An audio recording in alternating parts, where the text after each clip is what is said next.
نبينا محمد وعلى آله وصحبه أجمعين. Before we continue inshallah ta'ala with the subject of Ulum al-Quran, again as a reminder, may Allah subhanahu wa ta'ala give us all al-ikhlas and sincerity and the shukr, to be grateful to Allah subhanahu wa ta'ala for this great favor. That Allah subhanahu wa ta'ala would bring us in one of the houses of Allah, the masajid, to talk about Allah subhanahu wa ta'ala and His Messenger sallallahu alayhi wa sallam. We need to revive these meanings in our hearts. And there's so many different things that people would be doing now. But if a person chooses to seek the pleasure of Allah subhanahu wa ta'ala, and the highest and the most valuable thing after the obligations, as the ulama they mentioned even in the books of fiqh, is talabul ilm, is seeking knowledge, regardless of the one that is teaching. Just the intention that a person is seeking knowledge, this by itself, Allah subhanahu wa ta'ala sees what's in our hearts.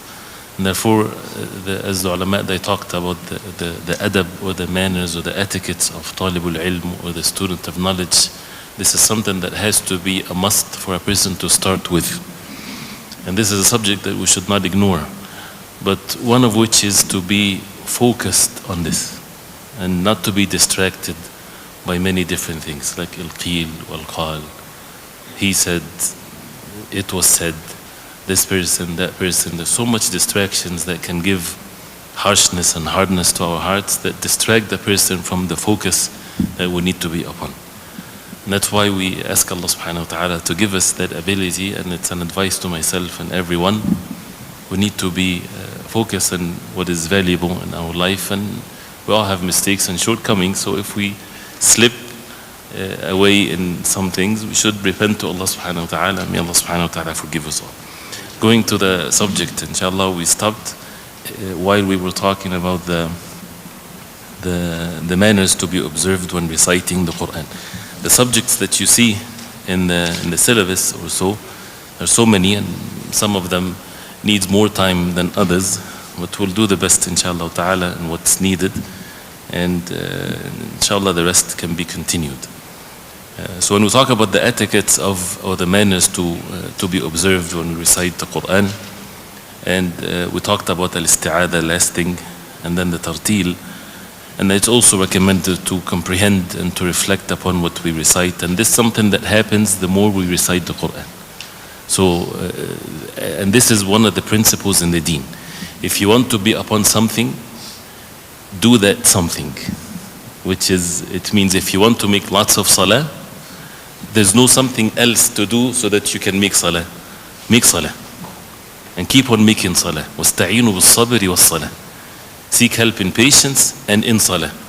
And seeking help in patience in, for example, how to reflect upon the Quran by reciting more Quran, and by making more salah, and seeking help from Allah subhanahu wa ta'ala, and of course seeking the ilm and the matters of tafsir for us to reflect upon the Quran. It's also recommended to do the best we can when it comes to perfecting our voices when we're reciting the Quran. As the hadith, زَيِّنُوا الْقُرْآنَ بِأَصْوَاتِكُمْ, adorn the Quran with your voices. Quran is already adorned, it's the speech of Allah subhanahu wa ta'ala. But to beautify it with your own voice, and this is not something that necessarily to be earned, it's something that is given. Plus you perfect it with also ilm, with knowledge. That's why the knowledge of the tajweed and how to perfect the recitation, this is something also that needs to be established on a daily basis till we perfect the recitation of the Quran. The issue of whether to recite the Quran, and hopefully inshallah you're writing these points, whether to recite the Quran loud or to recite it silently or so. What is meant by al-qira'ah, there are two opinions, which is either the tongue is moved or the tongue is moving with the hanjara, which is the throat, the vocal cords. And the second one is what is more correct, wallahu a'lam, but we're not into the issue of differences of opinions and so on. The silent recitation without moving your tongue, it's not reciting Quran. You're not reading Quran if you just look at the mushaf and you're like this. MashaAllah, there can be great rewards. You're reflecting upon the verses, you're going through the verses, but this is not called qira'ah. Qira'atul Quran, tilawatul Quran, you have to move your tongue with it. The vocal cords, when it works, it doesn't mean that you're making a sound that the one next to you would hear you. So you can be doing this in the salah if you're next to someone, but don't make sure that the one next to you does not hear what you're saying, otherwise you will disturb him. So when you're reciting Quran, your wird or so in the salah, if a person is alone, he can raise his voice. And as a norm is that if the salah is done at night time, if a person is praying alone, nafla salah or so, to say it loud, this is what is more recommended, because the night prayer during the night is usually like Maghrib and Isha and Fajr, which is the beginning of the day, is to be recited loud. So therefore also the Qiyamul Layl and the like of this. If you're praying during the day, the norm is that you would keep it silent, but silent meaning that your tongue is still moving and your vocal cord is moving. And this is in every salah, so that we don't invalidate our salah. If you recite Surah Al-Fatiha, this has to be established. So the same thing when we recite the Quran. But to be warned against disturbing others, the Prophet ﷺ in i'tikaf in Ramadan, when he heard people reciting Quran a little bit louder, and he lifted the curtain ﷺ, and he said to them, لا يرفع بعضكم على بعض من القرآن, do not raise your voice over one another in the Quran. They're doing acts of worship. Why? Because this is harm one another. فَكُلُّكُمْ مُنَاجٍ رَبَّهِ. Each one of you is making the munajah to Allah. And the munajah, the literal meaning of it is the secret talk. So when you're reciting the Quran, you're having this dhikr with Allah subhanahu wa ta'ala that you're saying, so you don't disturb someone else is doing the same thing, and at the same time to protect our hearts from showing off and the like of this. So this is with regards to making it loud or silent and so on. And therefore also looking in the Mus'haf is an act of obedience to Allah subhanahu wa ta'ala. And that's why we should have the balance in doing all kinds of things. We memorize and we recite from our memorization. You have a time when you look at the Mus'haf and you read from the Mus'haf, and it has other benefits in reflecting with the verses of the Quran and so on. Also one of the etiquettes is, it is disliked to keep on interrupting the recitation of the Quran. And as we said, the wird, the portion of the Quran that you recite every day, should make this as, I want to say, as the job that you go for work and you're expected to perfect that. This is even more important. And even if it's a short period of time. That's why answering phones and answering everything that is being said and things like that, we should stay away from that unless it's a necessity. Then we take the means so that we can benefit from the Quran. As one of the characteristics of the Quran, it's aziz. And one of the meanings of that is that it does not like for to be لا يقبل مزاحمة. And muzahama, when you have more than one thing in the same place, it become crowded. The Quran likes to be not to be disturbed with something else. It leaves because it's aziz, right? So it needs that purification of the heart, the emptiness of the heart for the person to benefit from the Quran. But again, to be warned against the ways of shaitan. If that is not happening, still recite Quran. If you don't find your heart leaning towards this, still recite the Quran, unless a person is overpowered by sleep or so, which is not then permissible for a person to continue, otherwise he might do something wrong. When we recite the Quran, we recite it with the order of the surahs that we have. You can recite any surah you want.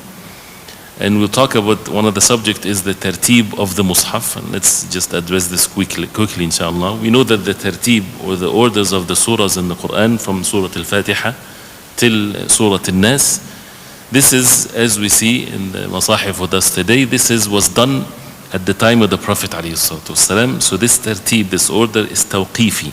That means it's part of the wahi.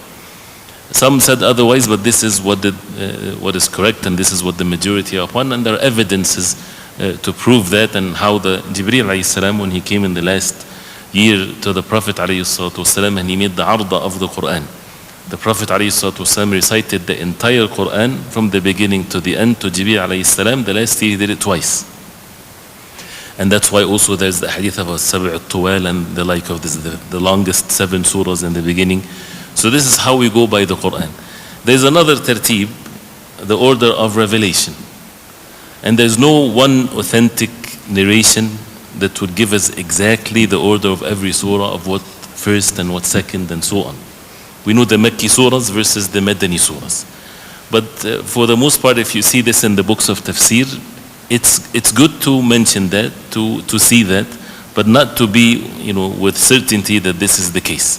The surah was revealed before the surah and after the surah. It helps sometimes in comprehending some of the objectives of the surahs and things like this, but this is not necessarily 100% authentic with every surah.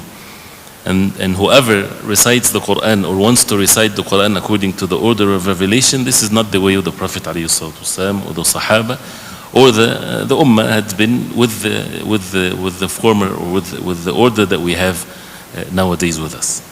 And that's why the issue of reciting the Quran mankusan, which means is it permissible to recite the Quran in salah, in the first rak'ah with the surah, and then in the second rak'ah with the surah that it's before it in the order that we have in the Quran.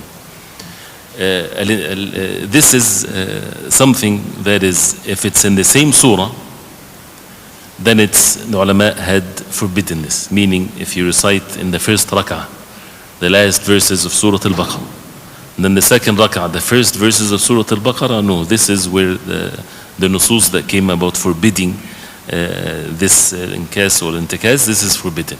But if it's different surahs, it's okay.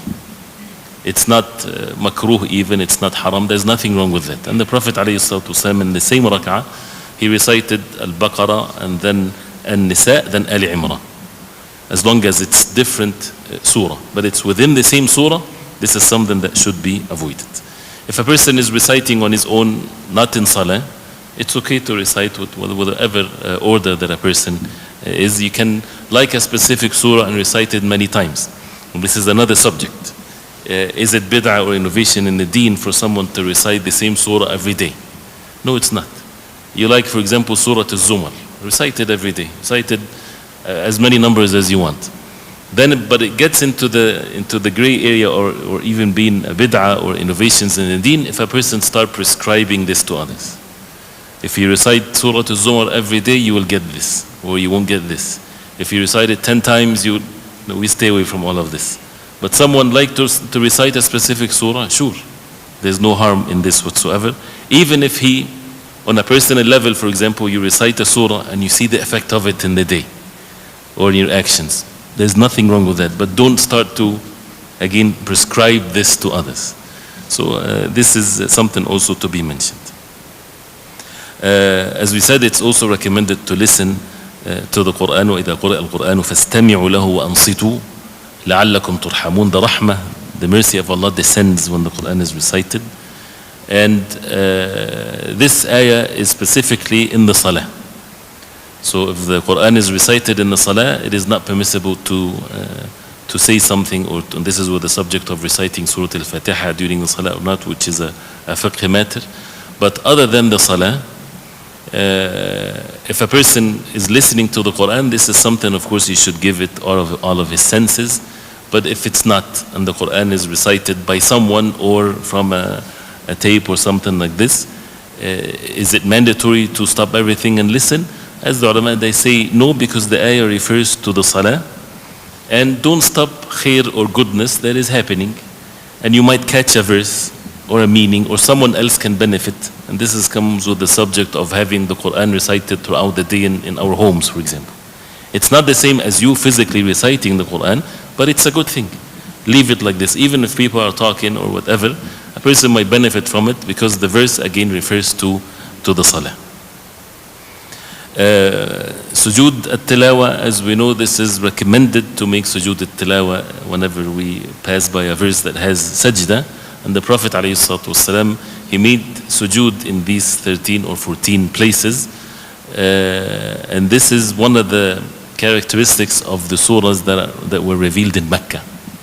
As we talk about the Makki and the Madani surahs, one of the ways to know the Makkis, every surah has a sajda, is a Makki surah. So the Prophet ﷺ used to make sujood after reciting these verses. So when you recite that verse that has a sajda, make sujood after you finish. In salah and outside of salah. Even at the time when it's makruh to make salah, after asr or so. But if you are reciting, do you have to make sujood? No. Do you have to have wudu? There's differences of opinions if you're reciting without wudu. Stay away from making sujood if you don't have wudu, sure. But if you're listening to the Quran, if the reciter is someone physical with you, he's like the imam to you, if it's correct to say, in the sujood. If he makes sujood, you make sujood. If he doesn't make sujood, you don't make sujood. This is if someone else is reciting. That's why from the tapes or so, you don't make sujood when the verses are recited. And Umar radiallahu anhu, to teach the people in Khutbatul Jumu'ah, he recited the surahs in the Surah Al-Nahl and in the Sajda, and he came down from the mimbar. So the imam can do this. He came down from the mimbar and he made sujood, and the people, they followed the imam. And the next Jumu'ah, he didn't do that. He wanted to teach the people that it's not something that is an obligation. But when we say it's not an obligation, we should not leave it, we should do it. Unless there's a reason why not to do it. Another point is with regards to what is the best times to recite the Quran, whether it's during the day or during the night. In general, the night time is better when it comes to the recitation of the Quran than during the day, because the heart is more focused, and the ayat in Surah Al-Muzammil proves this. This is in general. But when we say something in general, or the norm, it can be different from one person to the other. So for some people, maybe during the day is more, they focus more during the day. So don't deprive yourself. It's about the objective of the recitation of the Quran. And to have a portion of the night and a portion of the day, this is mashallah more perfect, because of the hadith of reciting the Quran, ana al-layl wa ana al-nahar, yaqumu bil-Quran, that a person stands by the Quran in the hours of the day and the hours of the night and the hours of the day. So even if it's a very short period of time, again, as we said, we have to know ourselves, and we have to make siyasa for ourselves. Know yourself, so that you don't overburden yourself and then you quit the actions. The best deeds to Allah subhanahu wa ta'ala are the one done in a consistent manner, even if it's less. So what you can be consistent in doing, this is what is best. You would find in the books, even from the early generations of Islam, they used to do certain things when they finished the recitation of the Quran.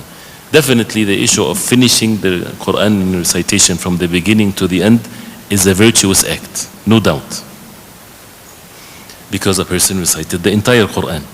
And there is the athar which is authentic from Anas radiallahu anh, that whenever he would finish the recitation of the Quran, he would gather his family and he would make dua, and they would say Ameen after his dua. So whoever does this is not bid'ah, this is something that is done by a sahabi, Anas radiallahu anh. But it's not something that a person is making i'lan or advertising in the masjid.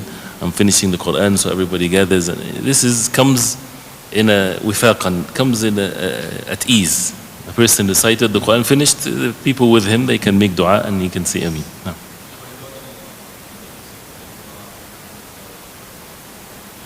No, in your own personal recitation.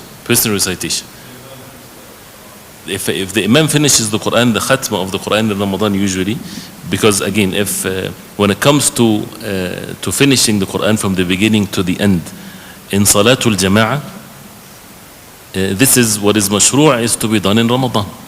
And this is the Salaf were upon this. And they mentioned about the recommendation of finishing the Quran for the people to listen to the entire Quran in Ramadan, even more than one time. And this was the practice of Salaf Ridwanullahi alayhi. But is there something called dua khatm al-Quran in the salah? There's no such a thing. But is it a blessings and a barakah to make dua after you finish the recitation of the Quran? Yes. So if there is the dua of the qunut of the witr, which is the Sahaba radiallahu anhum, they would do in the last half of Ramadan, especially after the second half of Ramadan.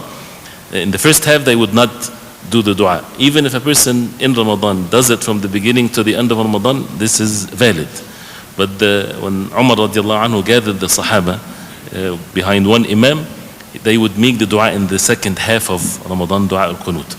So if it happened to finish the Quran and they made the dua after the dua of the Qunut of al-Witr, this is inshaAllah ta'ala more blessings of means of acceptance of the dua.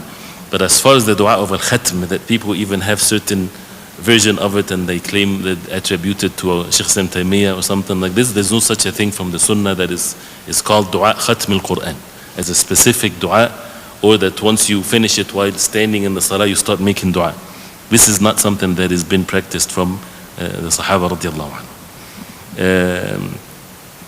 So this is with regards to the khatm. Of course, when it comes to the khatm of the Quran, or reciting the Quran from the beginning to the end, which should be the practice of the Muslim, as we said, comes with it the issue of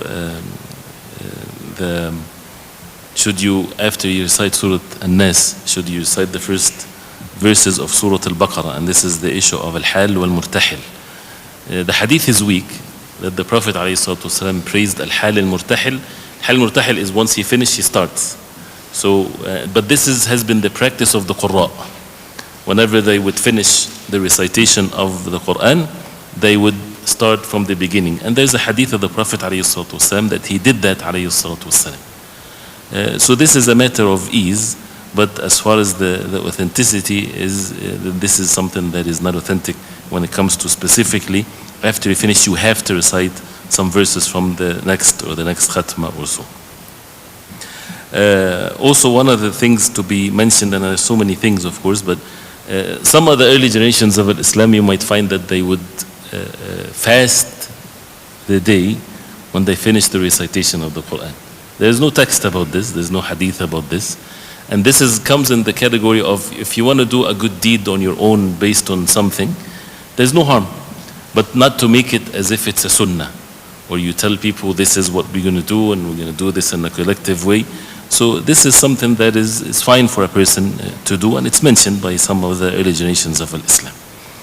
There is also the subject after reciting Surah Al-Duha, and forgive me Sheikh Muhammad, I'm saying things in your presence with matters of Al-Quran and Al-Qurra and everything. Allah yarik fikum. At-Takbir, after you recite Surah Al-Duha till the end of the Quran. You hear the Qurra after they finish the surah, before they start another surah, they say Allahu Akbar, Bismillahir Rahmanir Rahim.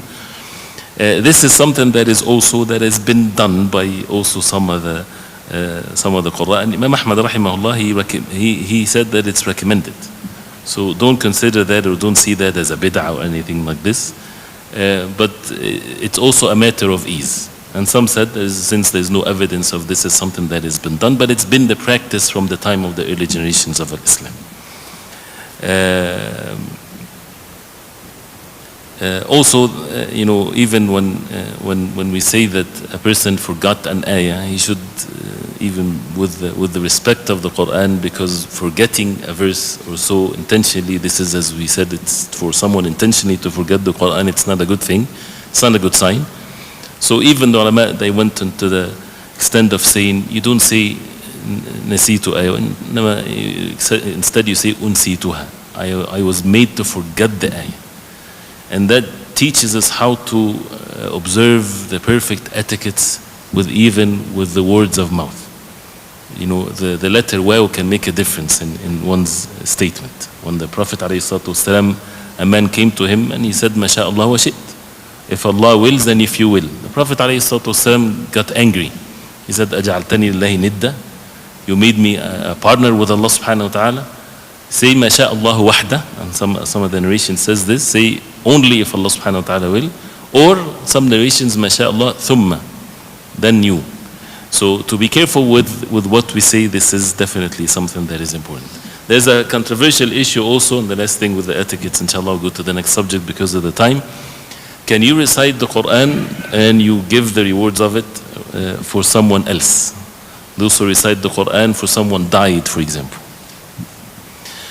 This is a debatable issue. But as far as the Imam of the Madhahib, one of which, the Madhahib Imam Ahmad rahimahullah, that the thawab reaches.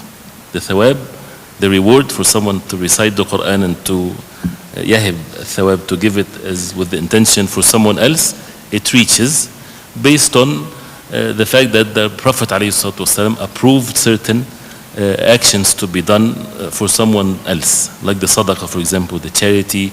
If someone had fasting, yasum anhu waliyu, his guardian would fast on his behalf. the dua of course reaches, which is definitely, we know that for sure. But when it comes to the recitation, even though there is like these differences of opinions, but as also the ulama, they say, it's best, if you want to do what is best for someone that died, make dua to Allah subhanahu wa ta'ala for him. Because this is what the Prophet ﷺ said to the people without even being asked. He said, "Salu واسألوا الله لأخيكم الثبات فإنه الآن يسأل." Ask Allah subhanahu wa ta'ala for your brother to be firm, to be steadfast upon the questioning of the angels in the grave, because now he's going to be asked. And the dua, and he will go make dua to those who are dead and so on. So the dua is definitely what the deceased needs the most. And if he did make Hajj and Umrah, yes, and all of the different other rulings. But when a person recites the Quran, he can make dua to Allah subhanahu wa ta'ala for himself and for others. But to be away from the differences of opinions, is better to make dua and to recite the Quran for oneself. And some of the ulama, they went into more details of saying that it's only one's offsprings, like the son of the daughter, because as Allah subhanahu wa ta'ala says, وَلَا تَزِرُ وَازِرَةٌ وُزْرَ أُخْرَى, no one will carry the burden of another. And also Allah subhanahu wa ta'ala says, وَأَن لَيْسَ الْإِنسَانِ إِلَّا مَا سَعَى, that the person would not gain except what he earned in his life. So not for someone else to come after him. But they said one's child, whether it's a male or female, they are from sa'i al-insan, they are part of your actions. And the hadith, أَوَلَدْ صَالِحْ يَدْعُ لَهُ, a righteous son or a daughter makes dua to Allah subhanahu wa ta'ala for the deceased. So some only said, only the sons and daughters and so on, they can do this when it comes to the recitation of the Quran. So this is a mas'ala that is always mentioned with that. The next subject, and every subject we talk about, we don't give it its rights, as we agree, because we're limited with time. The most virtue of the Quran. Can we say that? Can we say that there is actually not the most virtue, because it's a statement by the Prophet ﷺ. The ulama, they put it in such a way that, can you say that is there part of the Quran better than other parts of the Quran? It depends on what you mean by this. The Quran from the beginning to the end is the speech of Allah subhanahu wa ta'ala. There is nothing more superior than the other when it comes to this miraculous speech of Allah subhanahu wa ta'ala. So we cannot say that from that sense, because this is all from Allah subhanahu wa ta'ala. But when it comes to some surahs more virtuous than other surahs, like Surah Al-Fatiha, the best surah in the Quran, by the statement of the Prophet ﷺ, أعظم آية في القرآن, the greatest verse in the Quran, Ayatul Kursi. Sure, no problem, but it doesn't belittle any other verses in the Quran. And this is by the mercy of Allah, that Allah subhanahu wa ta'ala would make some things more rewardable than other things. So this is permissible in that sense. But there's no parts of the Quran that is less, for example, eloquent than other parts, وَالْعِيَاذُ بِاللَّهِ, or things like this. It's all miraculous speech from Allah subhanahu wa ta'ala. Because sometimes you would find people saying that some people, they would say that.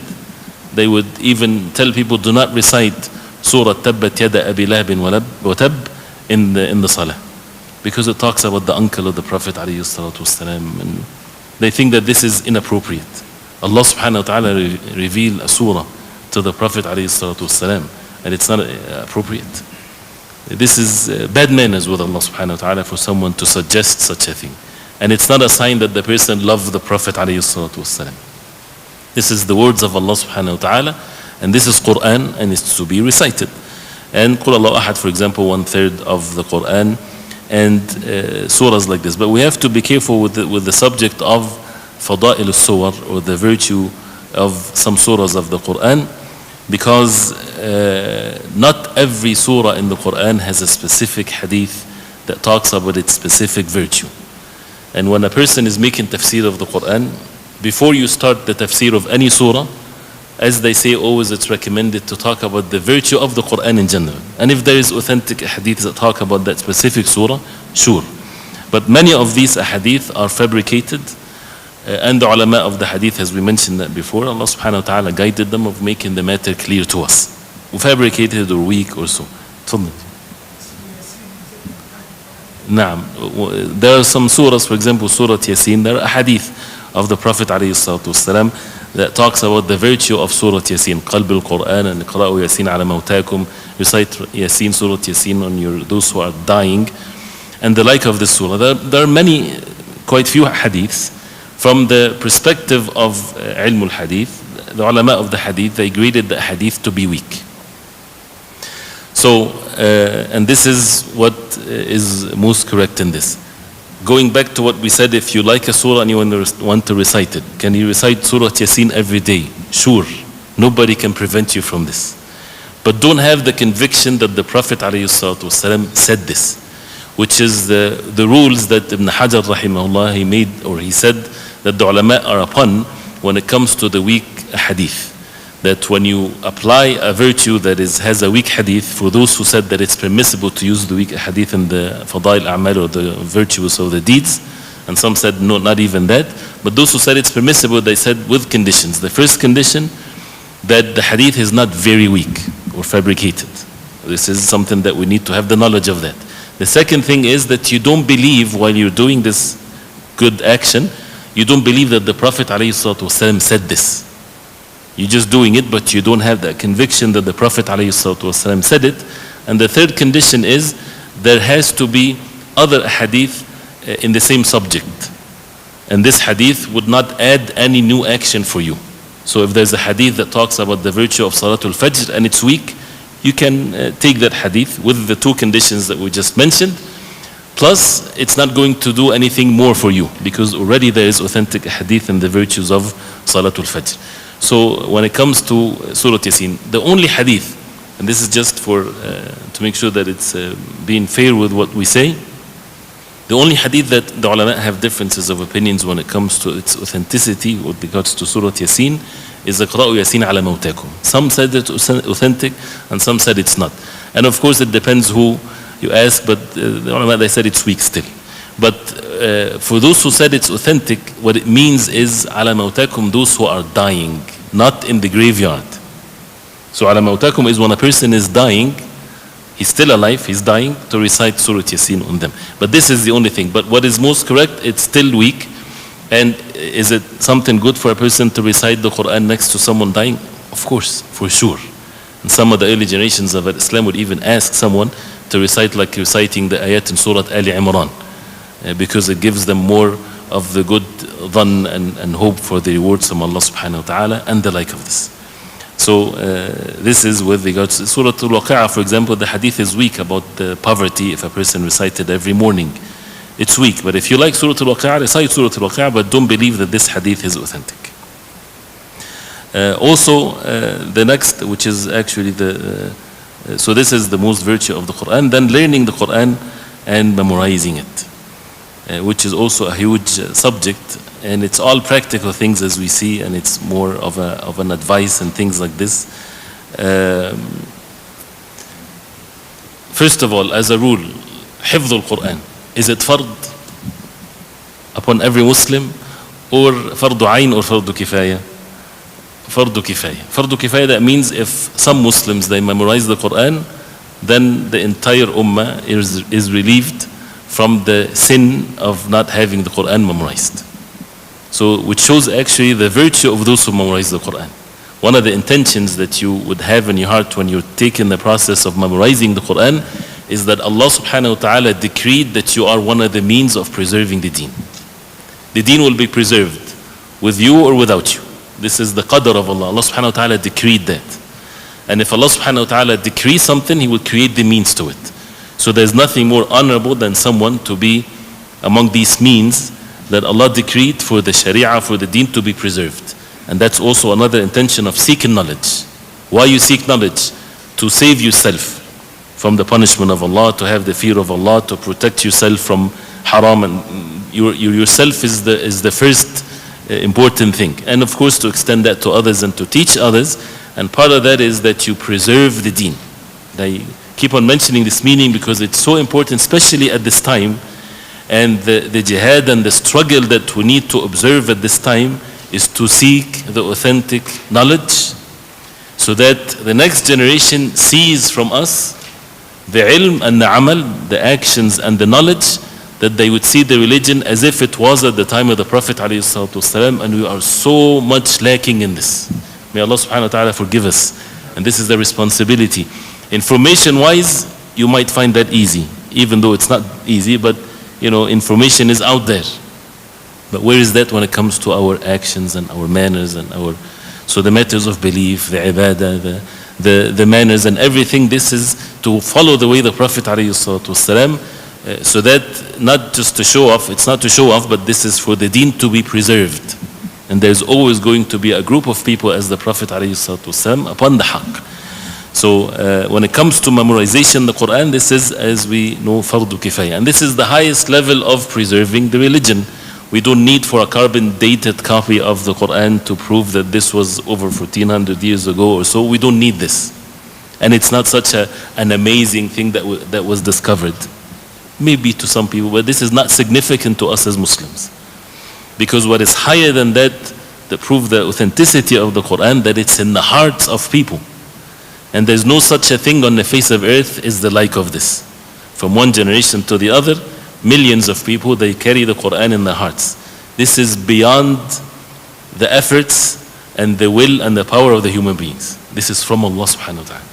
So it's not because the Muslims are so clever and they're so well organized and things like this that memorization of the Quran is every part of the world. It's not because of that. This is the power of Allah. And this is the will of Allah. So you go to places where you would not imagine, went to places in some parts of Africa, people would sit lined up in the masjid because there's only one copy of the Mus'haf. And they're taking turns, for those who know how to read, to make sure that they memorize it or they read or they take their portion of the Quran. And people that you might think they've never seen anyone else, but the memorization of the Quran better than many of the sophisticated places on the face of earth. So this is by Allah subhanahu wa ta'ala. So to be honored, same thing with ilm, the deen will be preserved. So it's an honor for oneself to be among those who seek the knowledge. The deen of Allah subhanahu wa ta'ala is victorious at all times. And the same thing, it's our honor to memorize the Quran, and the sincere advice, we should not deprive ourselves, whether we're young or old. Make this part of you, even if you memorize the Quran and now you are reviewing the Quran. Memorization is like a muscle, is a talent that if you leave it, it becomes ruined, like your muscle. So you need to memorize something new every day. And we should try to do that. If it's not the Quran, it's the hadith of the Prophet ﷺ, it's words of wisdom, whatever there is. And of course, nothing better than the memorization of the Quran. As we said before, is it better to recite from your hifz, from your memorization, or from the Mus'haf? Some said this and some said that, right? But to have both. So every day we recite from our memorization, and we look at the Mus'haf and to recite from the Mus'haf, and to have this combination is what is best, inshallah. The Prophet ﷺ, when he said, "Man ahabba an yaqra al-Quran ghaddan kama unzil, falyaqra'ahu ala qira'ati ibn Umm Abd." Whoever loved to recite the Quran the way, very fresh, as if it was revealed, let him recite it according to the recitation of Ibn Abd, which is Abdullah ibn Mas'ud radiyallahu anhu. This Quran came to us from one generation after the other, bitalaqi, that you sit and you listen and you're corrected when you're reciting the Quran, and this is how it goes from one generation to the other. And this is another thing that, alhamdulillah, we have abundance in masajid. And it's a sad reality that many of us, the way that we learn the Quran is from a distance. But alhamdulillah that it's there for those who have no means to learn otherwise. And that's why the masajid should have always circles of the Quran.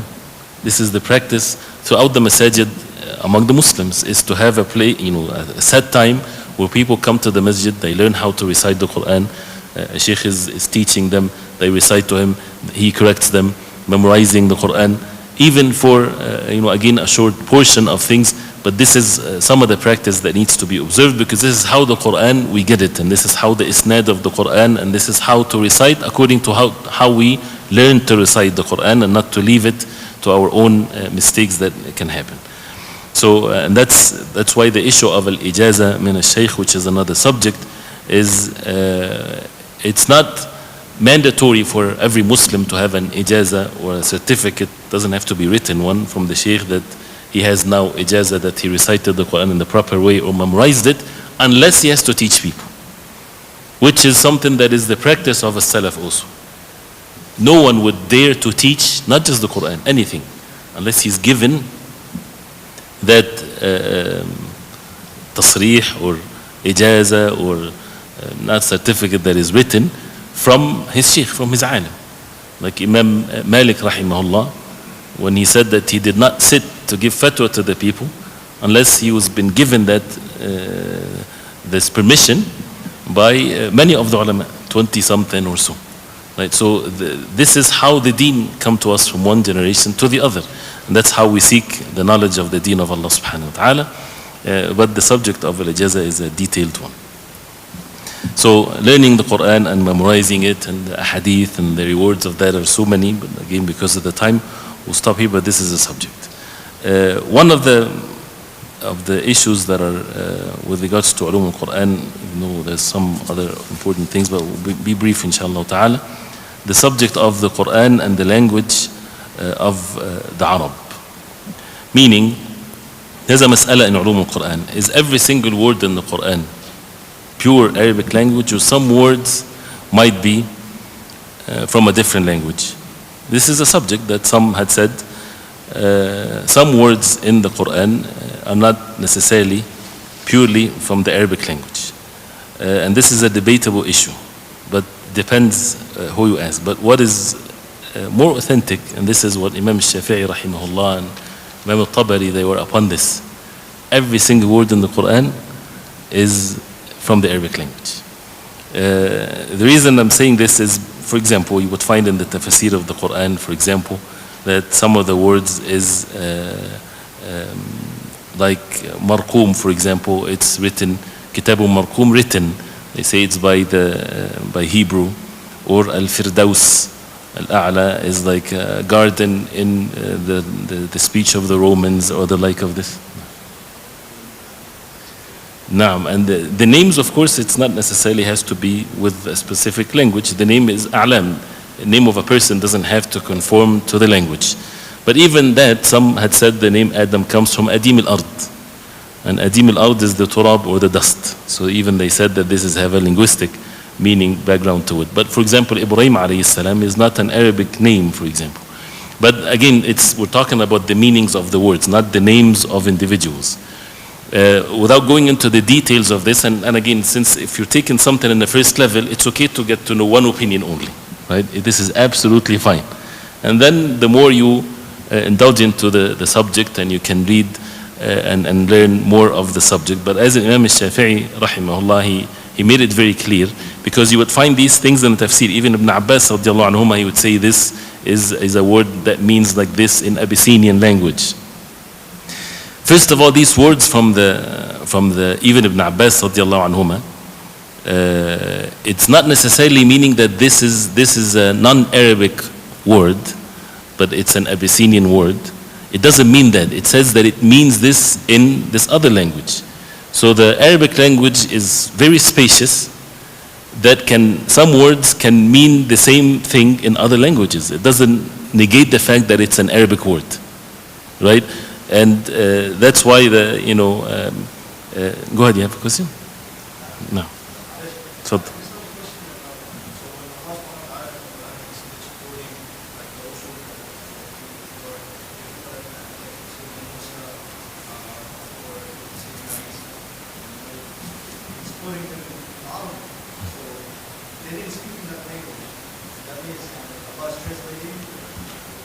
we're talking about the words of the Quran.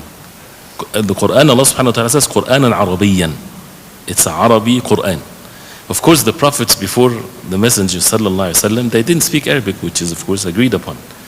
But we're talking about the language of the Quran. Is it all Arabic, or it has some non-Arabic words in it? As agreed upon, there's no statements, of course. But maybe some of the words, some said it's originally non-Arabic words. Right, and some said no, like again the word al-hawariyun, awwab, rahwan, and the like of this. But to make it again, to summarize it, or to make it short, that Imam Shafi'i rahimahullah, and his opinion that there's every single word in the Quran has a source in the Arabic language. He said, وَلِسَانُ الْعَرَبِ أَوْسَعُ الْأَلْسِنَةِ. The tongue of the Arabic language is the most spacious tongue, or the most spacious language, madhaban. وأكثرها ألفاظا, and it's the most language that has words and vocabulary, and it's very rich. ولا نعلم يحيط بجميع علمه إنسان غير نبي. We don't know anyone that comprehend every single word in the Arabic language except a prophet. So that's why when someone, for example, say that word is not an Arabic word, nobody comprehended the entire Arabic vocabulary to say that. And if that word has, it's used in another language, that's fine. You can have this in many different languages, but it doesn't negate the fact that this can be an Arabic language or Arabic word. And that's why, for example, Ibn Abbas radiallahu anhuma, as Ibn Kathir rahimahullah mentioned in the tafsir of Surah Fatir, Ibn Abbas radiallahu anhu, turjuman al-Quran, the best to make tafsir of the Quran. And his ilm that was so amazing that whenever he would sit and people would come and they would ask every single question in matters of linguistics, he gave them the perfect answer. Tafsir, he gives answer. Fiqh, he gives answer. Bahr, he was an ocean of knowledge. And that as one of the early generations of Islam, Shaikh ibn Salama, he said, he gave a khutbah, Abdullah ibn Abbas, and he was making the tafsir of Surah An-Nur, and he said, if there is no one that would hear it, even from the Romans and the Persians, unless they would be Muslims if they heard his tafsir of the surah. He was something that is amazing. So he himself, radiallahu anhu, he said, كنت لا أدري ما فاطر السماوات والأرض. I didn't know exactly what fatir means. Fatir السماوات والأرض, the originator of the heavens and the earth, the creator of the heavens and the earth. But the word fatir itself, he did not hear it from whatever he knows from the Arabs at his time.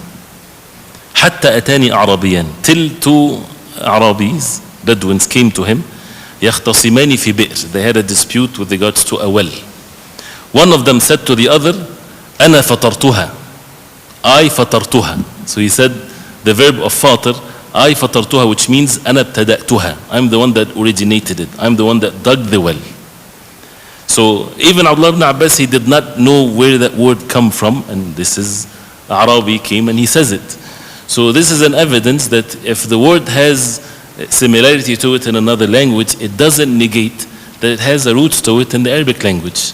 And the other ones, they said that the Arabic language is so spacious that the word, even though it's from a different language, but it got accommodated in the Arabic language and it become used and accustomed till it become part of the norm of the language. But this is a subject, and that's why the ulama, they talk about this, and they talk about even the words that in the Quran that is not from the lugha or from the language of the people of Al-Hijaz. Right? Al-Ara'ik, for example, which is the plural of Al-Arika. And this is something, or as Al-Hasan Al-Basri rahimahullah, he said, we did not know this till I met a man from Yemen, and he said that Al-Arika is the bed that has a dome to it or something like this. But this is within, again, it's spacious enough to be understood with the Arabic language. And these are all mabahith, these are detailed subject in the subject of the Quran. When it comes to the Quran and the wahy and revelation, which the Quran is the speech of Allah, not created, which is something that the people have been afflicted with as a fitna at the time of the Abbasi time and the fitna of Imam Ahmad rahimahullah, that he faced, and how Allah subhanahu wa ta'ala gave him firm steadfastness upon the belief of the people of Ahl Sunnah wal Jama'ah. That's why he's always called Imam Ahl Sunnah wal Jama'ah, because Allah subhanahu wa ta'ala preserved the deen through the steadfastness of the like of Imam Ahmad rahimahullah. When this bid'ah came about that the Quran is makhluk, that the Quran is a creation of Allah and not the speech of Allah, which is, you might think that this is something in the past, but believe it or not, it's still present. And some people, they have this belief. What is the essence of that is we go by the Quran and Sunnah of the Prophet ﷺ, as we all know. And what the Sahaba radiallahu anhum and the early generations of Islam and the Ummah is established upon. The Quran is the speech of Allah. And Allah subhanahu wa ta'ala has names and attributes. This goes to the subject of al-Aqidah. And that's why one of the conditions which we should also talk about, one of the conditions that the ulama mentioned for a person to make tafsir of the Quran, who to listen to when it comes to the tafsir of the Quran, who to read when it comes to the tafsir of the Quran, especially if you are in the beginning stages of this, is صحة اعتقاد المفسر. The one that is making tafsir, he has to have proper aqidah. He has to have sound aqidah. Otherwise, he can take you right and left. One of the famous mufassirin, Imam al-Zamakhshari, for example, Sahib Kitab al-Kashaf, a book is amazing book in linguistics and balagha and things like this. But he was from the Mu'tazila. And he would, of course, give victory to his madhab in the tafsir. And he would call the people of Ahl Sunnah Hamirul Mukafa, donkeys and things like this. Right? So if a person is not aware of things, he might find himself going into that route. So we have to be careful.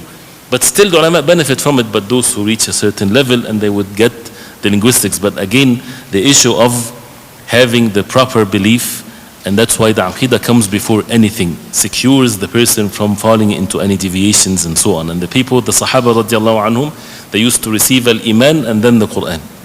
And this is how to increase one's iman by the book of Allah subhanahu wa ta'ala. So briefly, Al-Quran kalamullah. And it's every normal, simple Muslim understand that. So why getting themselves into some ilmul kalam and philosophy and so on? Kalamullah, that means the speech of Allah.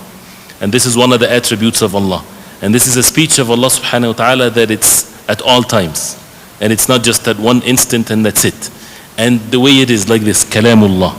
Allah subhanahu wa ta'ala, and it's the evidences in the Quran are so many. وَكَلَّمَ اللَّهُ مُوسَى تَكْلِيمًا. Allah subhanahu wa ta'ala spoke to Musa alayhi salam بِحَرْفٍ وَصَوْتٍ, with letter and sound.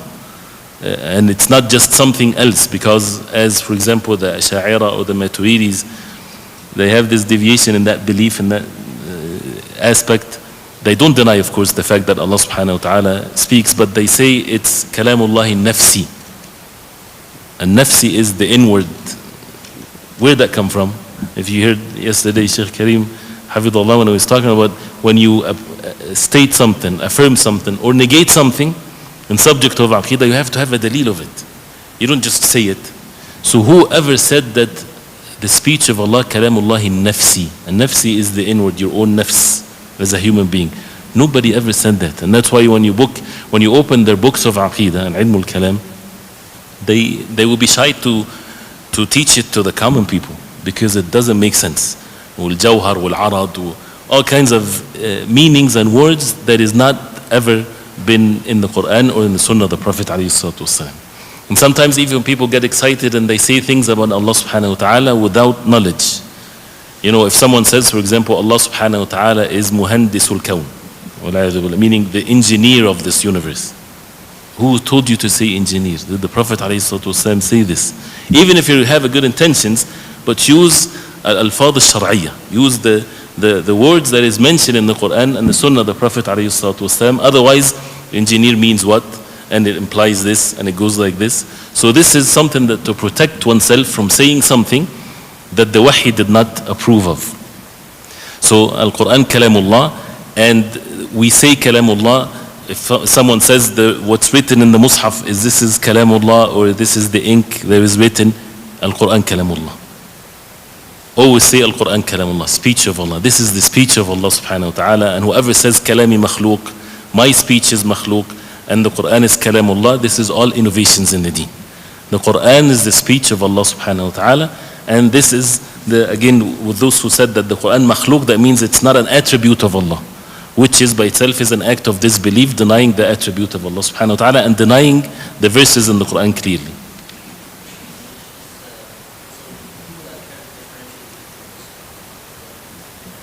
All of this is bid'ah. Yes, and it can lead the person to what is worse. And that's why what's spacious enough to say Al-Quran kalamullah. If you talk about a paper is of course manufactured by human beings. So why would a person be silly to say something else? But once I say the Quran written, this is something that it's forbidden for a person to speak about, and to say Al-Quran kalamullah, right? And it's the speech of Allah subhanahu wa ta'ala.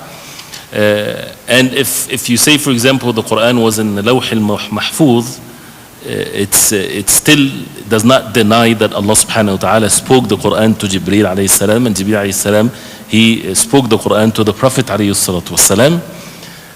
But sometimes you would find in the ijaza of the Quran something wrong is written there, which says from the Prophet sallallahu alaihi wasallam, from Jibreel alayhi salam, from Al-Lawh al-Mahfuz, and they stop there. This is a mistake there. Allah subhanahu wa ta'ala spoke the Quran. It's the speech of Allah subhanahu wa ta'ala. And when it comes to the issue of the Quran being revealed or brought down to the Prophet ﷺ, when we know also from the hadith that the entire Quran was revealed, brought down in Laylatul Qadr.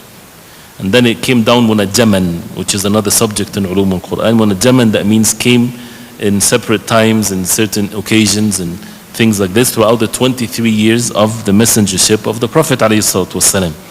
And this is one of the miraculous things about the Quran, that it's, even though the entire book is with Allah subhanahu wa ta'ala, but it came with the specific incidents and actions and things like this, and that does not negate the fact that Allah subhanahu wa ta'ala spoke the Quran.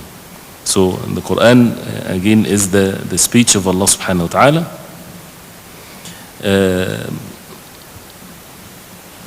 نعم تفضل. شو نعم. To the first samawat, yes. Baytul Izzah, as Abdullah ibn Abbas, he said, and then it was revealed to the Prophet ﷺ throughout the 23 years. But still the Quran is the speech of Allah subhanahu wa ta'ala. And this is when it comes to the revelation itself. And that's with the issue of asbab al-nuzul also and the like of that. So the Quran is the speech of Allah and not created.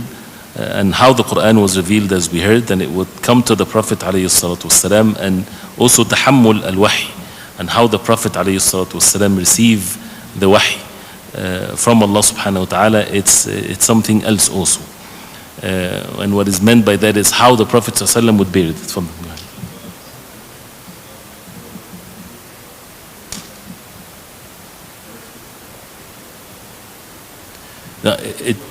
everything is in al-lawh al-mahfuz.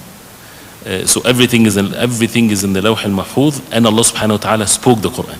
So Allah subhanahu wa ta'ala spoke the Quran to Jibreel alayhi salam, and Jibreel alayhi salam, he took it from Allah subhanahu wa ta'ala, from the speech of Allah, to the Prophet alayhi salatu wasalam, and this is what the Quran we have.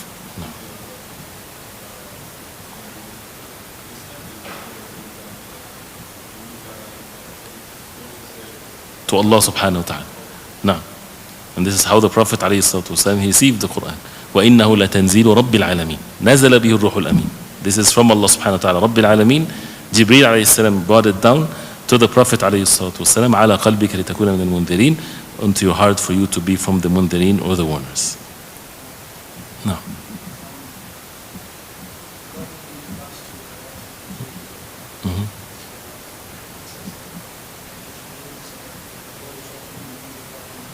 No.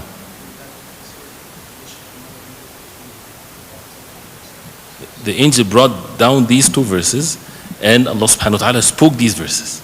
It's kalamullah.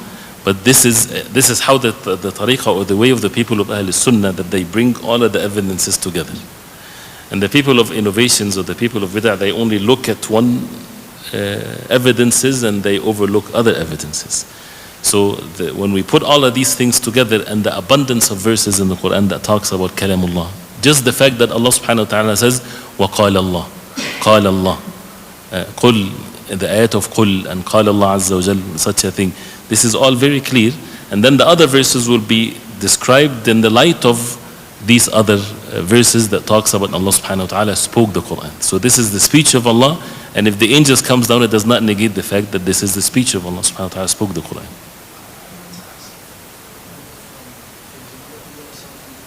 Oh, this is a different angel, yes. Especially that he never came down, never the gate was open except for him, which was the virtue of this ayah. And the Jibreel alayhi salam recited it to the Prophet alayhi salatu wasalam, or not, Allah knows best. No. Because the Prophet alayhi salatu wasalam recited the entire Quran to Jibreel alayhi salam in the last year twice. So how the Prophet alayhi salatu wasalam would receive it, either the angel would come midst salsalat al-jaras, the very loud sound of a ring, and this is something that the Prophet ﷺ would hear this, and the wahy would come down to the Prophet ﷺ. Or and ينفث في روعه ﷺ, that it will be put in the heart of the Prophet ﷺ. إن روح القدس نفث في روعي, that the Jibreel put in my heart. And this is the Prophet ﷺ would speak it, and the Prophet ﷺ would recite the Quran, and he would say his words ﷺ, and these are the hadith of the Prophet ﷺ, and both are not the like. The difference between the Quran and the Sunnah of the Prophet ﷺ linguistically is like the difference between the heavens and the earth. Quran is kalamullah, laysa kamithlihi shay. So comes out from the same mouth of the Prophet ﷺ two styles of things. The Quran, which is nothing is the like of it, and this is the ajaz of it, and the words of the Prophet ﷺ. The ulama, when they talked about the issue of the wahi coming down of the Prophet ﷺ, Jibreel ﷺ had the wahi, but Jibreel is angel. And the Prophet ﷺ is a human being. And what the angels can do is different than physically what the human beings can do. The abilities are not the same. So for the Prophet ﷺ to receive the wahi, this is something that is beyond the ability of the human beings. And this is one of the things that the Prophet ﷺ is so much rewarded as a result of this. And the heaviness of the wahi that would come to the Prophet ﷺ was, as some said, it takes the Prophet ﷺ from that human ability to give him a power that Allah subhanahu wa ta'ala gave him to comprehend or to receive the wahi when it first comes down onto the Prophet ﷺ. And sometimes also it comes in that Jibreel ﷺ would come in the shape of a man, and he would speak to the Prophet ﷺ, and the Prophet ﷺ would comprehend perfectly what is being said. And in the night of Al-Isra wal-Mi'raj, Allah subhanahu wa ta'ala spoke to the Prophet ﷺ directly. And the correct opinion that the Prophet ﷺ did not see Allah subhanahu wa ta'ala. Nurun anna ara, light, how can I see him? That means he only saw the hijab of Allah subhanahu wa ta'ala, which is a nur. But Allah subhanahu wa ta'ala spoke to the Prophet ﷺ clearly. And the Prophet ﷺ comprehended what Allah subhanahu wa ta'ala said to the Prophet ﷺ. Afterwards, the subject of the history of the Quran. The history meaning the Makki and the Madani. You know, the Quran was revealed at the time of the Prophet ﷺ. And the subject of the Makki and the Madani is an important subject in ulum al-Quran and the knowledge of the sciences of the Quran, because there's great benefit of knowing this. Not just from the history point of view, but from the benefits also of the verses revealed in Mecca versus what is revealed in Al-Madinah. And of course there is difference in even how the style of the verses are and the subjects of the verses and so on. But how to know this is by also text, is by evidences that this surah was Makki, this surah was Madani. And this is how we got to know the Makki from the Madani, plus the characteristics, the general characteristics of both the Makki and the Madani. So very briefly, some of these characteristics that you can differentiate between the Makki and the Madani. And again, we're not fulfilling the rights of these subjects. The Makki surahs are for the most part short verses, right? As the last part of the Quran or Hizb al-Mufassal, very short verses versus the long verses of the Madani. In general also, the subject of Al-Aqidah is well established in the Makki surahs, and the Jannah and the Hellfire and so on. The subject of Al-Aqidah establishing it. But it's also in the Madani surah, and Surah Al-Baqarah is Madani, and the same thing, Surah Al-Imran, but it has means of Aqidah to be established. As we said, some of the things that every sajda in the Quran is from the Makki surahs. And the same thing, every story in the Quran. Every story in the Quran, in the surah, that means the surah is Makki. Except the story of Adam and Iblis in Surah Al-Baqarah, or the stories of Surah Al-Baqarah. But the major stories and things like that is mentioned in the Makki surahs. Ya ayyuhan nas, the call from Allah subhanahu wa ta'ala to mankind. For the most part, this is one of the characteristics, but it's not exclusive. O mankind, that means most likely to be from in Mecca, revealed in Mecca. Of course, Ya ayyuhan nas is in Surah Al-Baqarah, and then when some said it was revealed in Mecca, but there's no evidence of that. The surahs that starts with Alif Lam Mim, Ha Mim, and things like this, right? For the most part, was revealed in Mecca, except Al-Baqarah and Al-Imran. For the most part. The surahs that were revealed in Al-Madinah talks about the Muhajirin. If you find Al-Muhajirin wal-Ansar, this is in Medina, of course. The subject of Al-Munafiqun, except Surah Al-Ankabut mentions them. This is, for the most part, is Madani surah. The subject, when the Jews are mentioned, the rulings, the ahkam, Ya ayyuha alladhina amanu, for example, this is, for the most part, was revealed in Al-Madinah. And to get to know that is from text, and that's why in the books of tafsir sometimes you would say the surah is Madani except this, or the surah is Makki except these few verses, and sometimes there's differences of opinions because of the authentication of the evidences and so on. But this is another subject. So this is the Makki and the Madani, and the last or the first verses were revealed as we know, اقرأ باسم ربك الذي خلق. And the first surah, again according to the most correct opinion, is يا أيها المدثر. The last verses that were revealed in the Quran, there is more than one opinion you would see. Some said ayatul riba, and what is most correct is وَاتَّقُوا يَوْمًا تُرْجَعُونَ فِيهِ إِلَى اللَّهِ. Shield yourself from a day that everyone shall return to Allah subhanahu wa ta'ala, which is a verse. And Surah Al-Nasr, for example, إِذَا جَاءَ نَصْرُ اللَّهِ وَالْفَتْحِ, as the last surah. And we know as a fact, as a matter of belief, that the Prophet ﷺ, since the Quran revealed to the Prophet ﷺ not one surah at a time, the verses would be revealed, and the Prophet ﷺ would say to those who write the Quran, the scribers of the Quran, he would say to them, ضعوها في سورة كذا. You put these verses in this surah. And this is one of the miraculous things of the Quran. There's no such a thing that exists on the face of earth. Throughout 23 years, the verses are revealed, and when is like, we don't want to say puzzle, there's no puzzles, but it's like when you have something that is going to be completed, and take these verses and put it. This is by the Prophet ﷺ. It's not ijtihad of the people. It's by the Prophet ﷺ, and he would recite the entire surah from the beginning to the end in salah and things like this. So there are many verses where the ulama, they mention as far as the first and the last. Now.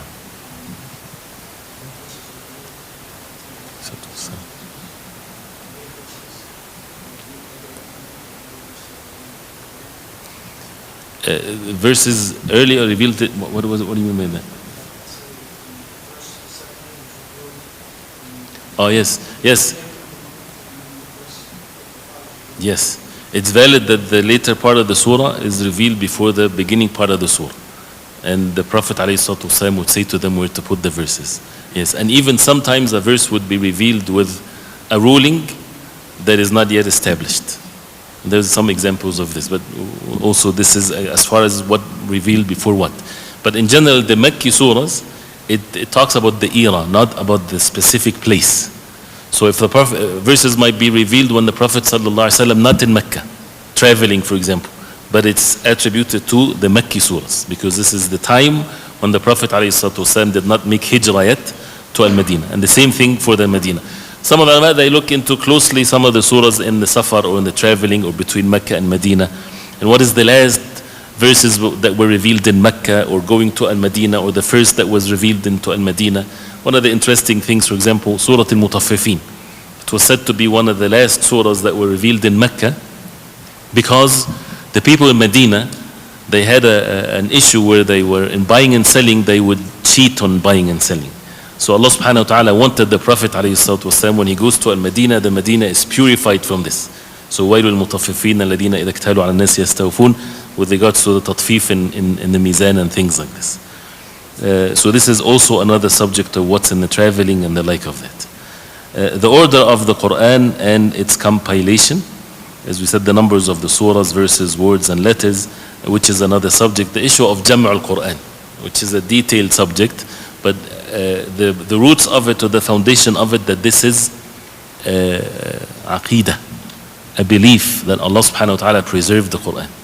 So it's preserved from the beginning to the end. The means to this, Allah subhanahu wa ta'ala honored the companions radiallahu anhum when they physically compiled the Quran in the time of Abu Bakr radiallahu anhu, then again at the time of Uthman radiallahu anhu. This is the means that Allah subhanahu wa ta'ala honored the companions to establish.